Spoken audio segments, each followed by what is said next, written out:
बहराइच में हुई हिंसा मामले में आरोपियों के घर बुलडोजर चलाने की याचिका पर सुप्रीम कोर्ट ने बुधवार को सुनवाई की।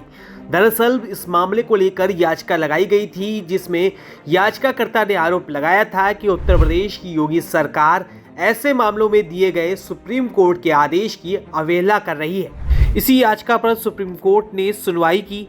इस याचिका पर सुप्रीम कोर्ट में सुनवाई के दौरान याचिकाकर्ता और यूपी सरकार की ओर से पेश वकील के बीच जोरदार बहस हो गई।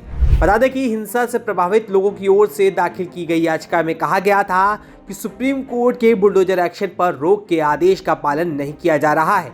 यूपी सरकार सजा देने की भावना से कार्रवाई कर रही है। इस मामले की सुनवाई करते हुए सुप्रीम कोर्ट ने बड़ा आदेश दिया है, जिसमें कोर्ट ने कहा है कि कल तक बुलडोजर नहीं चलेगा। जस्टिस गवई और जस्टिस विश्वनाथन की बेंच ने यह आदेश दिया है। वहीं इस मामले में सुप्रीम कोर्ट ने यूपी सरकार को बुधवार तक कार्रवाई न करने के आदेश दिए। सुनवाई के दौरान जस्टिस गवई ने कहा कि यह मामला हाईकोर्ट के समक्ष है। आप इस न्यायालय द्वारा पारित आदेशों से अवगत हैं। अगर यूपी सरकार इन आदेशों का उल्लंघन करने का जोखिम उठाना चाहती है तो यह उसकी मर्जी है। अब इस मामले को लेकर सुप्रीम कोर्ट में बुधवार को सुनवाई होगी। वहीं सुप्रीम कोर्ट ने यूपी सरकार से कहा है कि वो सुनवाई तक बहराइच में बुलडोजर की कार्रवाई नहीं करे।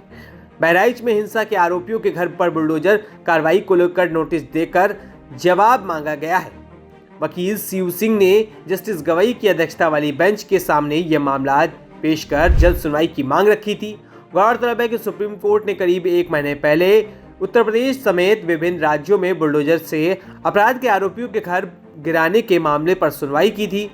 अदालत ने सभी राज्य सरकारों से यह सुनिश्चित करने को कहा था कि गाइडलाइन तय होने तक वो हिंसा के मामले में आरोपियों के घर पर ऐसी कोई कार्रवाई न करें। तब प्रयागराज, अयोध्या समेत कई शहरों में ऐसे एक्शन को लेकर सवाल उठाए गए थे।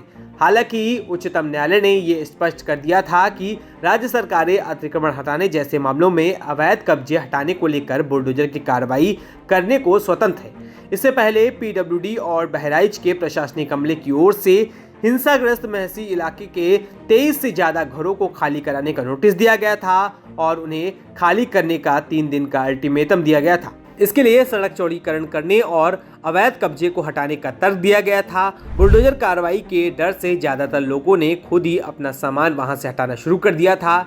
इसमें हिंसा के आरोपी अब्दुल हामिद का भी घर शामिल था। वहीं से पहले इलाहाबाद उच्च न्यायालय की लखनऊ पीठ ने इन लोगों को बड़ी राहत देते हुए जवाब दाखिल करने के लिए 15 दिन का समय बढ़ा दिया था और राज्य के अधिकारियों को उनके जवाबों का विचार करने और तर्कसंगत आदेश पारित करने का निर्देश दिया था।